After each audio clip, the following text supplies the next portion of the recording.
Olá, está começando mais uma edição do programa Minuto Mamãe Bebê e hoje a gente vai abrir o programa falando como se forma um cardiologista pediátrico, é claro, com a nossa especialista no assunto, doutora Lu, bem-vindo ao nosso Mari, programa. Obrigada. Então nos conta aí o pouquinho que você vem estudando ao longo desses anos para ser hoje uma cardiologista pediátrica.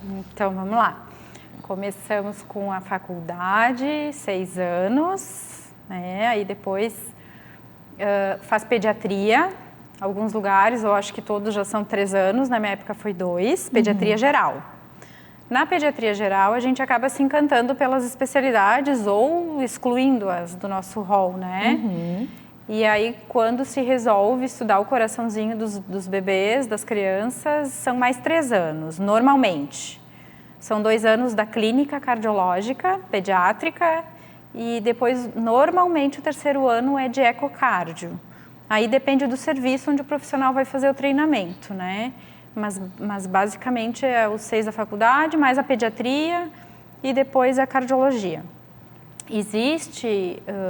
Tem quem faça a formação em cardiologia geral, de adulto, e depois faz a cardiologia pediátrica, também é possível, tem esse passo.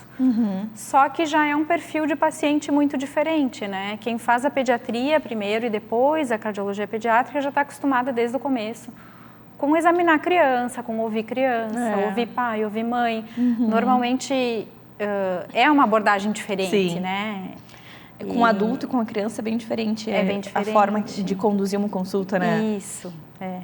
Aí, na hora do treinamento lá, durante a residência da cardiologia pediátrica, tem plantão em UTI pediátrica cardiológica, tem plantão em emergência cardiológica, então já é tudo realmente voltado para a cardiologia, para a cardiopatia. E aí, durante esse período assim, de estágio, esses passos que o profissional acadêmico na época, e profissional também, né, vai passando, vai vendo de tudo um pouco, né, Lu? Vai vendo de tudo um pouco. Aí e tudo isso é bagagem depois para consultório, né? Isso, exato. Aí a importância de você escolher bem o lugar onde vai fazer a formação, né? Por exemplo, onde eu fiz, que foi lá em Porto Alegre, no Instituto de Cardiologia, como é referência do estado e às vezes até faz trabalho interestadual conforme a patologia, a gente vê muita coisa, mesmo as coisas bem raras, assim, uma por ano aparecia. Claro, e porque o que a gente fala, assim, que em casos raros acaba que o profissional não vê. Isso. Ele fica só no teórico. Isso. E como é diferente, e às vezes as pessoas reclamam, eu fui mal atendida num posto de saúde, num hospital, aquele profissional recém saiu da faculdade, nem sabia o que estava dizendo, só que vem com a teoria. Então, assim, um profissional que vê isso realmente, que passa pelo dia a dia, que faz a diferença, que compreende, porque é muito diferente a prática da teoria. O livro é uma coisa, agora como exatamente aquele corpo vai reagir é outra completamente diferente, né? É muito diferente e é muito importante tu já ter tido, pelo menos nem que seja um contato raro e esporádico, mas tu já viu um paciente com a patologia. Isso é diferente do que só ler num livro, assim, enfim. Se em todas as faculdades a gente nota isso, quando se fala em medicina, quando se fala em criança, quando se fala em coração, isso vai triplicando o tamanho, assim, e a importância, né, Lu? Sim. E ao longo quando tu entrou na faculdade, assim, tu já queria a pediatria, tu já queria cardiologia, como é que foi, assim, para se descobrir como cardiologista pediátrica? Não, então, eu não queria pediatria. Aliás, o que eu sabia que eu não queria era pediatria. Não acredito. Aí, quando eu estava terminando a faculdade, o meu primeiro estágio de doutorando, que é a prática do final da faculdade de medicina, que são os últimos 2 anos, meu primeiro estágio foi na UTI pediátrica. E aí eu vi que ele era o meu mundo, assim, era aquilo ali que eu queria fazer. E o meu pai é cardiologista geral de formação e eu já tinha muito viés da cardiologia por causa disso. E aí acabou me chamando a atenção o coração e as crianças, eu comecei a ler, estudar e me apaixonei. Assim. Que legal, então assim... E aí, a partir dali, foi o primeiro mês de atividade prática, eu já sabia o que eu queria. Aí já tava, legal, aí não porque, teve mais assim, dúvida. Veio um pouco da genética aí do teu pai, já que a gente fala da genética, né? Isso aí. Veio na genética aí do teu pai essa paixão por coração, só que a diferença é que tu ficou com o coração pequenininho e teu pai com o coração grande, que legal, né? E assim... Como é que é esse dia a dia, Lu? O que você vê atualmente? O que aparece? O que mais você faz? Assim, divide conosco quais são as cardiopatias mais comuns. Então, a gente faz muito avaliação de sopro inocente nas crianças, bastante. Eventualmente, algum soprinho patológico, com cardiopatias mais comuns, sim. Uma delas é a CIV, que é um buraquinho no coração que dá um sopro bem alto, que assusta bastante quem ouve, mas é uma das cardiopatias mais benignas. Infelizmente, agora na pandemia, que já foi assunto da gente aqui no programa, crianças hipertensas, cansadas, ou com palpitação, ansiedade, dor no peito. E também a gente avalia bastante no ecocardiograma fetal, né? Que está cada vez mais entrando nas rotinas dos pré-natais, porque é um exame de triagem, né? E que faz muita diferença no manejo, caso o paciente tenha alguma cardiopatia, ele já ter o diagnóstico e ser atendido precocemente. Isso que eu ia te perguntar, que aí você falou, toda maternidade tem um cardiologista, eles precisam chamar. Como que é esse trâmite? Como que funciona? Assim, todas as mães são avaliadas? Mães que têm alguma genética já? Como é que funciona essa escolha, esse encaminhamento? Com relação às maternidades, toda maternidade que tem UTI neonatal, tem algumas que não tem. É um local onde nascem os bebês e se tem algum bebê que precisa de UTI, ele precisa ser transferido. Mas as unidades que têm UTI neonatal, tem o cardiologista. Não fica todo o tempo lá, mas tem o cardiologista de sobreaviso que se precisar chamar, até porque algumas cardiopatias destas, de bebês que precisam de UTI, normalmente são coisas que têm que ser vistas, sim, em no máximo 24 horas. Então, tem que ter o cardiologista ali, sim.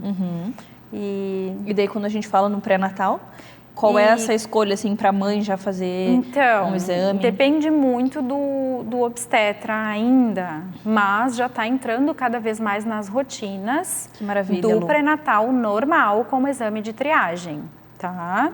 Indicação formal para fazer essa investigação é uma gestante que já tenha tido um bebê cardiopata,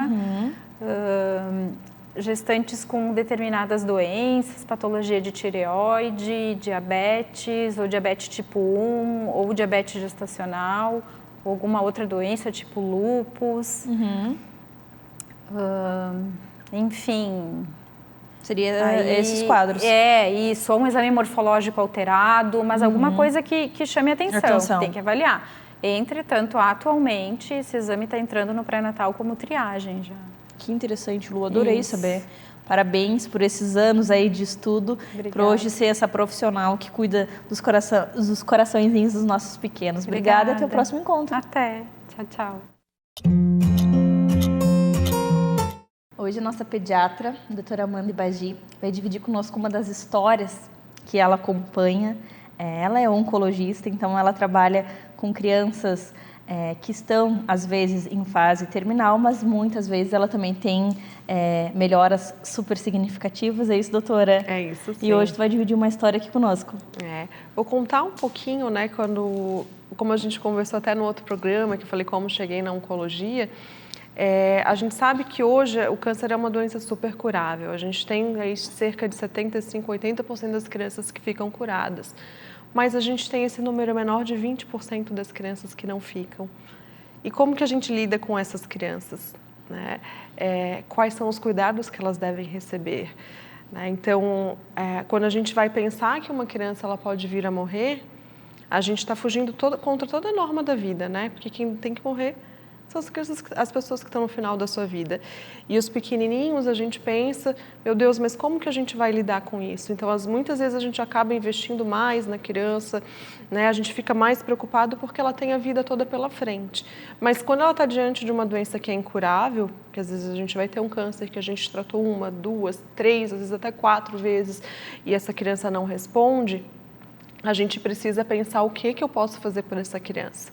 Porque apesar de doente, ela ainda é criança. Então, a gente vai trabalhar com qualidade de vida dessa criança. A gente não vai mais usar quimioterapia, radioterapia ou cirurgia, mas a gente vai usar medicação para deixar essa criança bem. né? A gente vai usar medicação para dor, a gente vai usar medicação para os sintomas, a gente vai estar junto com a família nesses momentos que são tão difíceis também. E a gente vai conversar com essa criança, porque são sonhos que são interrompidos, né? Todos os sonhos daquela criança, os sonhos daquela família, tudo que aquela família sonhou com aquela criança não vai acontecer. E a gente tem, às vezes, uma perspectiva de 1 mês, 2 meses, 3 meses daquela criança. E o que eu posso fazer nesse tempinho que resta de vida dessa criança? Então, a gente vai trabalhar com qualidade de vida, a gente vai tentar trabalhar com os sonhos dessa criança dentro daquele momento. Criança muito pequenininha acaba não entendendo o que está acontecendo, mas ela sabe. Criança maior, adolescente, a gente já fez várias vezes um mini testamento com eles, né, deles deixarem as coisinhas deles para os primos, para os irmãos, para as mães, né? E eu tive uma paciente que me marcou muito, né? Era uma menina que ela era adolescente, ela chegou com um câncer do osso, metastático já, né? A gente fez um tratamento, ela não respondeu, a gente fez um segundo tratamento, ela não respondeu, e ela chegou para conversar comigo. Né? Ela era uma paciente que chegou assim, daquelas pacientes bem do interior, né? Bem arredia comigo. E daí, com o tempo, a gente foi conversando, ela foi se soltando, né? E a gente ficou muito próximas uma da outra. E ela chegou para mim um dia e falou assim: eu sei que o negócio está ruim, mas eu queria muito visitar a minha irmã até o Natal. E a irmã dela morava numa cidade do interior de outro estado. Daí eu falei, olha, acho que até o Natal não é possível. Eu acho que a gente vai ter que ver isso antes. Quem sabe a Páscoa. E ela estava num pós-quimioterapia, com a defesa baixa, com a plaqueta baixa. Daí eu conversei, vou tentar te deixar melhor, então transfundi, deixei ela bem, né? E a gente vai tentar conseguir, então, que tu vá para tua irmã. Então ela foi, ficou 2 semanas com a irmã, voltou bem feliz, e quando ela voltou o câncer estava um pouco mais avançado. A gente conversou, a gente decidiu que em conjunto com a família, com ela, que a gente não ia mais tratar. E ela começou a ficar ruim lá no hospital. Ela começou a ter falta de ar, né? Precisar de oxigênio. E ela me falou assim, eu tenho um pedido. Eu assim, fala, eu quero ir para minha casa. Eu quero ficar perto dos meus cachorros e eu quero passar o dia das mães com a minha mãe. Daí eu assim, meu Deus, como é que a gente vai fazer? Ela está com oxigênio aqui dentro do hospital. Daí, o ideal seria transferir de hospital a hospital. A gente conversou com a medicina da família do local, conversou com os pais, eles conseguiram oxigênio e ela foi para casa com oxigênio. Ela passou o dia das mães com a mãe, deixou uma carta linda para a nossa equipe, né, agradecendo todo mundo por ter realizado os últimos desejos dela, né, e ela foi a óbito em casa, abraçada com os cachorrinhos dela, do jeito que ela queria. Né? Então, a gente não falar de morte de criança não quer dizer que criança não vai morrer. Né? Então, a gente precisa trabalhar com esse processo e a gente precisa humanizar também as crianças que têm doenças graves. A gente precisa humanizar também o cuidado das crianças, não só com câncer, mas com outras doenças que são muito graves, né? E a gente colocar em perspectiva o que essas crianças querem e a gente tentar deixar melhor o último tempo que essas crianças têm, né? Então, a gente tenta trabalhar um pouco com isso, a gente tem uma equipe de cuidados paliativos no hospital que me ensina pra caramba, né? E a gente, então, trabalha um pouco isso com os sonhos dessas crianças, com os sonhos dessas famílias, né? E a gente vê que esse processo de ir para eles, quando a gente resolve as coisas, é muito bonito, né? Teve uma criança que foi a óbito no dia do Natal, né? Eu estava de sobreaviso, fui para o hospital com ela para ficar com a mãe lá. E a gente já vinha conversando muito com a mãe, ela pegou o filho no colo, ela se despediu. E a gente começou a contar, eu sentei do lado dela, peguei, mas vamos contar as histórias engraçadas dele. Né? Então ela foi contando as historinhas engraçadas, passando a mão na cabeça, rindo, lembrando dele. Numa risada da mãe, ele deu o último suspiro de vida. Né? Então, a gente não falar de morte não quer dizer que ela não existe. Né? Então, a gente precisa também estar trabalhando um pouco com isso. A gente que trabalha com a doença, né, precisa também entender um pouco disso e precisa se capacitar também e trabalhar muito com as famílias, né? E tentar fazer com que esse processo seja não menos doloroso, né? Mas ele seja um processo pelo menos guiado com amor e com carinho, né? Porque todo mundo um dia vai passar por isso, né? E o que a gente quer? A gente quer que esse momento seja realmente um momento de passagem, né? Onde a família esteja junto com a criança, né? Quem está cuidando da criança esteja junto, e a gente faça esse momento realmente de acolhimento. Estou aqui sem palavras. Eu sabia quando você trouxe esse assunto que seria assim, mas o que eu posso dizer é que eu tenho muita gratidão por saber que existe você, seus colegas e tantos profissionais que cuidam com tanto carinho dessas famílias, dessas crianças que, por algum motivo que a gente não sabe ainda, né, o qual precisam passar e passam por essa situação. Parabéns por ser tão maravilhosa, por dedicar a sua vida e por realizar o sonho dessas crianças que pedem coisas tão simples, mas que, claro, que naquele momento é tão difícil, mas que vocês permitem e elas acabam partindo felizes. Com certeza. Obrigada, querida. Até o próximo encontro. Estou aqui com a Carol da Baby Boom para mostrar para você uma novidade que eu fiquei apaixonada. Eu tenho certeza que você vai ficar também. Essas meninas são maravilhosas, elas estão sempre pensando no meio ambiente, em oferecer experiências incríveis para as clientes e para os bebezinhos, né, que locam os brinquedos delas. Carol, bem-vinda ao nosso programa. Obrigada, Mari. Conta para nós sobre essa novidade linda que está aí na sua mão e compondo o nosso cenário. Mari, hoje a gente trouxe as nossas novas embalagens. Aqui na Baby Boom, a gente sempre se preocupa em trazer a melhor experiência para as famílias, desde a entrega até a devolução. É verdade. Antes, a gente entregava os nossos brinquedos, os nossos produtos em embalagens de plástico, mas isso estava incomodando um pouco a gente, porque a gente pensou que a experiência das nossas famílias poderia ser ainda mais sustentável e nosso serviço poderia ser ainda mais sustentável e mais prático. Então, a gente desenvolveu essas embalagens exclusivas.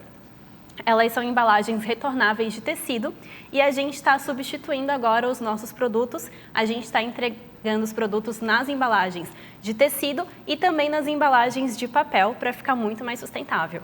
Porque vocês estão sempre falando sobre meio ambiente, sobre essa conscientização, justamente para não comprar e alugar, que tem todo esse fundo assim para respeitar a natureza. E daí imaginei que logo viriam embalagens, porque a gente está falando de plástico, querendo ou não, às vezes as pessoas não devolvem no plástico e daí já é mais um que vai fora, outro que tem que adquirir para colocar depois um novo brinquedo, enfim. E daí isso não era tão sustentável, né, Carol? Exatamente. Além disso, o plástico, assim como quando se compra um brinquedo, acaba gerando mais bagunça na casa e a ideia é justamente também ter essa organização. Então, as nossas sacolas, elas são retornáveis, elas são feitas à mão, exclusivas aqui da Baby Boom, e são de tecido de fibra natural. Elas fecham assim. Que linda! Sim, essa aqui tem a sacolinha, que é para brinquedos um pouco menores. Que amor. As crianças vão querer brincar até com a bolsinha, né? Ah, o plástico, sim. Ninguém dá bola. Mas a sacolinha vira uma bolsinha e as crianças vão querer brincar Isso dentro da mesmo. casa com essa sacolinha. E esse tecido também, ele não dá alergia, ele não solta fiozinho, não solta bolinha. Tudo é um pensado, tecido né? Isso mesmo, é um tecido de fibra natural. Ele também é higienizado junto com os produtos. A gente higieniza todas as embalagens com passador a vapor. Da mesma forma que a gente higieniza as roupas e as partes de tecido dos produtos. Que legal, Carol. Aí essa aqui é a maior embalagem de todas. É igual essa daí que tá na É tua igual mão? essa, é o mesmo tecido. Dá até pra colocar a criança e brincar pela casa com a criança. Inclusive, Muito legal. esse tecido também é o tecido das nossas Busy Bags, que a gente mostrou Sim. há 2 meses atrás. Muito legal. Essa aqui é a embalagem do nosso carrinho de passeio. Essas embalagens são para brinquedos um pouco maiores. E para os brinquedos menores, a gente tem essa opção de tecido e também essa opção de papel, também para substituir o plástico. Que também vem com alcinha. Também tem alcinha, para os brinquedos um pouco menorzinho. Que bonitinha. E também é uma maneira de a gente aprimorar a experiência das nossas famílias, para quando a família recebe o produto, ver a embalagem, ver a nossa marca, que já sabe que se trata de um produto da Baby Boom, que foi escolhido com muito carinho e higienizado também com muito carinho, todo pela nossa curadoria, para atender da melhor forma possível. Que legal, Carol. Sensacional. Parabéns por mais uma inovação, vocês estão sempre pensando. Que lindo, assim, sentir esse cuidado de vocês e ver que realmente vocês se preocupam com o que vocês pregam, sabe? Não é só falado, não, vocês estão sempre buscando toda essa preocupação com o meio ambiente para trazer essa experiência diferenciada. Olha, vocês estão de parabéns, gostei muito das sacolinhas, das embalagens e como eu disse, né, dá pra gente fazer brincadeiras com as sacolinhas, porque elas ficaram lindas, né? Exatamente. Todas feitas à mão, com muito carinho. Também costuradas, todas aqui à mão. A gente sempre presta bastante atenção nos detalhes para entregar uma boa experiência. Vocês são bem detalhistas. Isso. Ficou linda. E, Carol, me conta como é que as famílias estão recebendo essa novidade? O que eles estão achando? Todas as famílias estão adorando.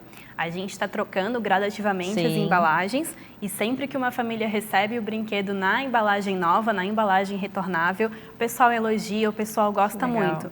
Porque realmente é mais prático mesmo. Sim. Como tu falasse, dá para brincar com a própria embalagem, então ainda assim é mais um diferencial. E é um produto que a pessoa já conhece a qualidade, já percebe a qualidade que é da Baby Boom. Então, também é uma forma da gente consolidar a nossa marca, a nossa identidade visual. E está sendo uma aceitação muito boa, o pessoal está gostando bastante. E é um carinho, né? Saber que o brinquedo, ele está sendo entregue em algo que foi feito especialmente para aquele brinquedinho, é algo personalizado, não é uma embalagem comum, uma embalagem que tu olha transparente vai direto para o lixo. É algo que realmente a gente sente carinho. E é isso que vocês passam, assim, em tudo que vocês fazem, passam carinho, passam cuidado, e isso é muito gostoso. E óbvio que vocês vão, a cada atitude de vocês, frisando esses valores, né, esse cuidado com o meio ambiente, essa preocupação. E é tão legal saber que as crianças, desde pequenas, estão tendo acesso lá nos brinquedos delas com esse tipo de valor, né? Isso mesmo. A nossa ideia é sempre oferecer uma experiência mais sustentável e um serviço mais sustentável para os nossos clientes.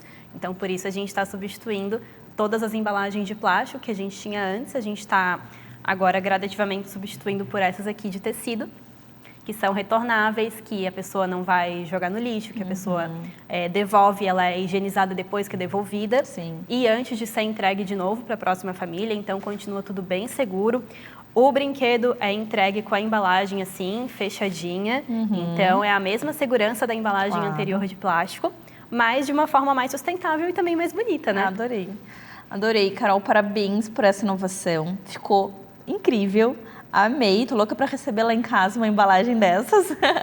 Muito obrigada, parabéns, sucesso para vocês e até o próximo encontro. Obrigada, Mari. Agora nós vamos falar sobre tipos de obstrução. É claro, com quem entende muito do assunto, a nossa consultora de amamentação, a Sol. Bem-vinda novamente. Obrigada. Então, são vários tipos de obstrução, é isso? Cada uma tem uma forma de ser tratada. Conta para nós, Sol. Não é que são vários tipos, são várias formas várias formas causadoras, no caso. Entendi. Né? Por exemplo, o bebê... Lembra uma vez que eu falei quando a mamãe pega o bebê pela bundinha e ele puxa assim? E aí ele corre, né? E vai lá e faz uma ponta que o mamilo ele fica assim. Então, essa ponta aqui, que deveria estar assim, redondinho, essa ponta que ficou achatada, o bebê vai mamando naquela pontinha que ficou lá, né? E aquela que ficou achatada, ela vai ficando ali, continua sendo estimulado, né? E aí, só que aquilo ali acaba fazendo obstrução. E aí, quando a mãe se depara, às vezes ela faz uma mastite por obstrução, justamente pela pega errada. Entendi. Entende? Por isso que o bebê, eu sempre oriento isso. O bebê tem que pegar... no mínimo 3 centímetros após o mamilo, para ele poder sugar direitinho e esse mamilo ficar bem redondinho, não causar nenhuma obstrução, porque se ele pega 3 centímetros da areola ali, né, após o mamilo, o que vai acontecer? Ele vai sugar de uma forma que ele trabalha todos os ductos. Entendi. Entendeu? para isso acontecer, a mãe tem que ter uma postura certinha, né? O bebê tem que ficar alinhadinho, na boquinha alinhada no mamilo ali, na direção do mamilo, para ela pegar bem a areola. E aí sim, ele vai conseguir mamar até em menos tempo, porque é um bebê que vai realmente pegar um fluxo assim, bom. não vai ser um golinho, né? Exatamente. E aí você até escuta que ele faz um barulhinho quando... Porque engoliu quantidade, né? Isso. Então, essa é uma forma de não causar obstrução. Outra forma que é uma judiaria, assim, às vezes elas usam um sutiã, que o sutiã ele faz um garrote, né? Eu lembro muito do doutor Marcos Leite, que ele dizia, esse sutiã que prende assim não presta. Eu sempre oriento o sutiã que abre todo, que só tem um suportezinho aqui, aí essa parte que desce, abre e fecha aqui. Ele não gostava quando o sutiã pegava dessa forma. Porque faz pressão ali, exatamente, aperta. Porque agora que tem outros materiais, né, de rendinha, coisa que acaba não garroteando, mas tem muitos sutiãs que são de uma malha mais resistente, e aí... Tanto que fica marcado, né, só. E aí você vai observar, hoje eu ainda atendi uma paciente assim, a mama dela estava bem cheia, e quando a gente foi fazer a ordenha, né, a expressão ali, a massagem, antes de colocar o bebê, aí eu vi assim, eu falei, esse sutiã não é indicado. Por quê? Porque ele está garroteando, a gente dá o nome para isso de garroteando, aonde ele faz uma pressão, e ali a mama vai enchendo e ele vai fazendo a pressão contrária. E ali ela corre o risco de fazer mastite por obstrução, que daí é na região lateral, né? Bem próximo da axila ali, porque daí prende e ali acaba não drenando. E aí fica cheio de leite na axila. Isso. Eu oriento muito quando for dar de mamar, se a mama não for muito volumosa, muito flácida, dá de mamar sem usar sutiã. Porque daí a mama fica mais livre, fica tudo solto, o bebê vai sugando e não tem nada ali prendendo. Entendi. Entendeu? Que isso é uma maneira de evitar. Né? A outra causa é do início lá, do aleitamento com o colostro, que às vezes as mães acham que tá tudo bem, tá sugando bem, mas às vezes fica lá algum canalzinho, né, com o colostro que o bebê não conseguiu tirar, até porque ele não tem muita força nesse início, né? E aí acaba descendo o leite e ali aquele canalzinho não foi desobstruído pela ordenha que eu falo, pela expressão manual. E aí também acaba fazendo mastite por obstrução nesse período. A gente tem uma parceira nossa, que é a Fran. Eu já atendi a Fran várias vezes por obstrução, mas por o leite ser muito gorduroso, vai acumulando a gordurinha ali, vai. E aí não passa. Isso. Aí eu sempre falo assim, sentiu que a mama está quente, vermelha, está sentindo um desconforto, uma dor, assim, porque... Peça socorro. Peça socorro porque se o profissional vai lá, ele massageia essa mama, ele faz a expressão de ordenha, ele começa a ver que, tá, né? Ontem eu fui atender uma paciente, Mari, eu me assustei, tá?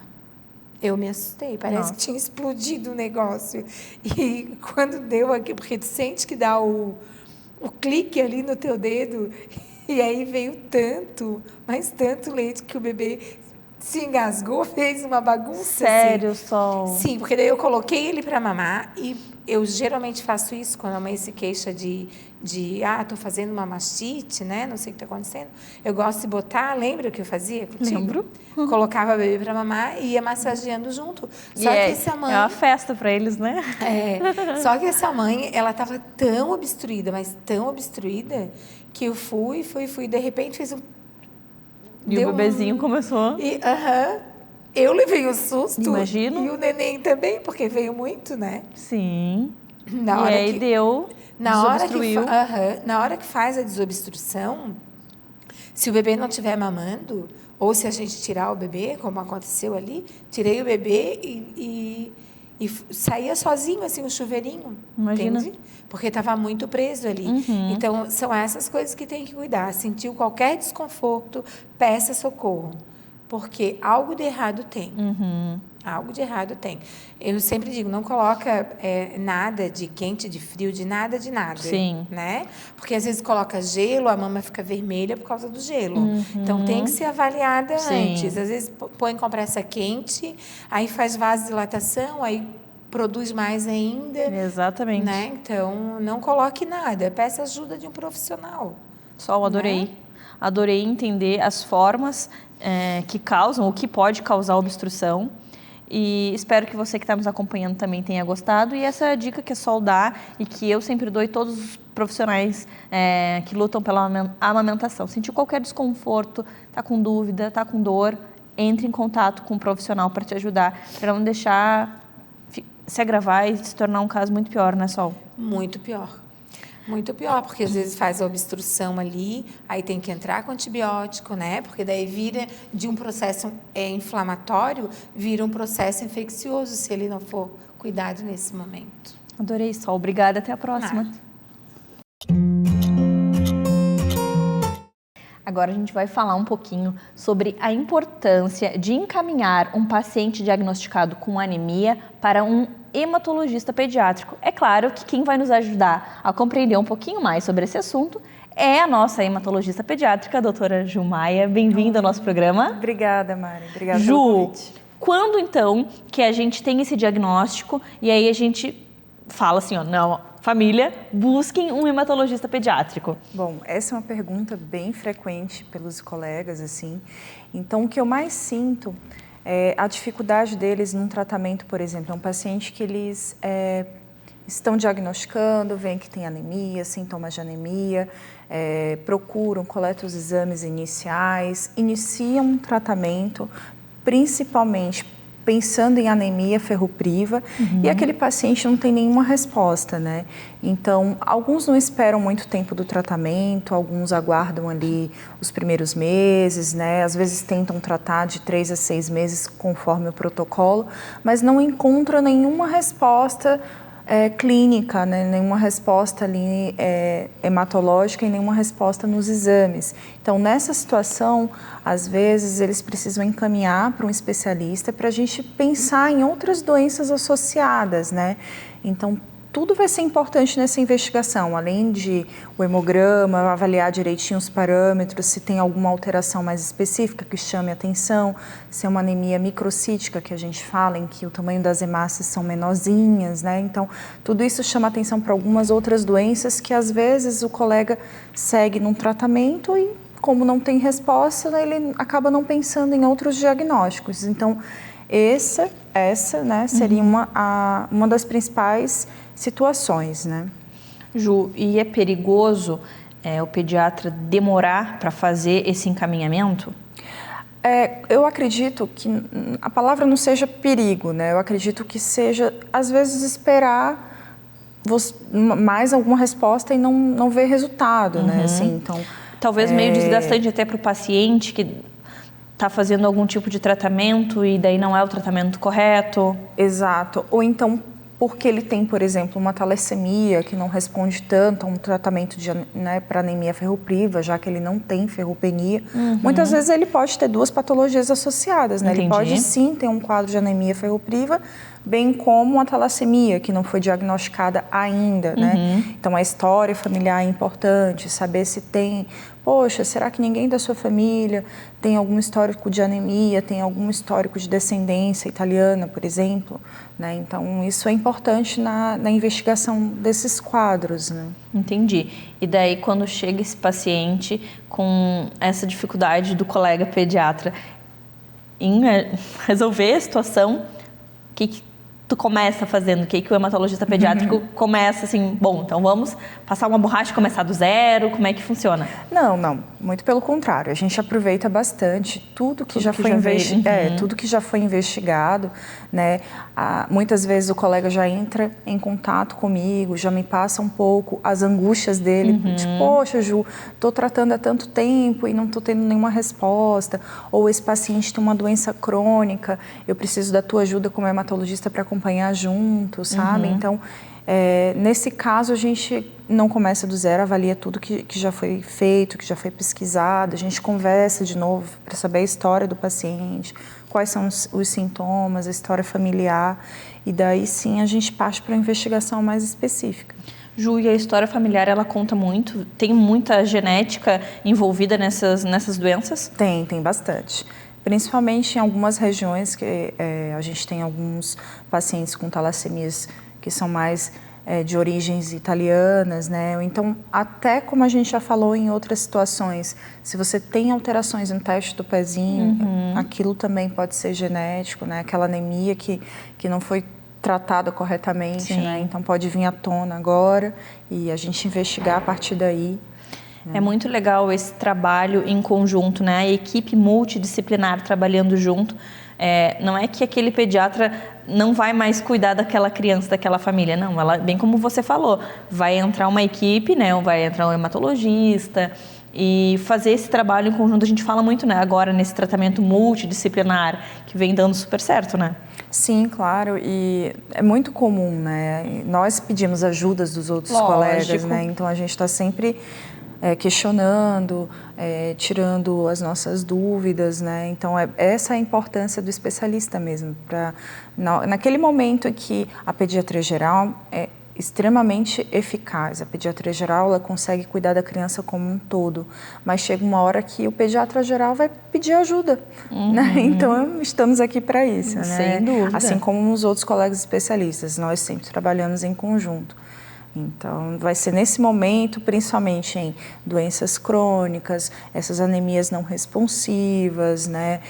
Pacientes com diagnósticos desde o teste do pezinho para doenças crônicas. Então, esses sim vão precisar acompanhar, nunca deixar o pediatra geral e acompanhar com o especialista em conjunto.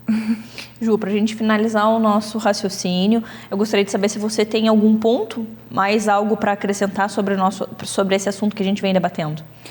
Olha, acredito, Mari, que foi assim, bem explicado, né? E claro que também às vezes existe a dúvida dos pais, né? Então, assim, poxa, vou procurar um hematologista, mas por quê? Já assusta. Né? Já assusta um pouco, assim, né? Saber que a hematologia é uma especialidade que cuida tanto de doenças benignas quanto malignas, né? Então, ela cuida de doenças crônicas.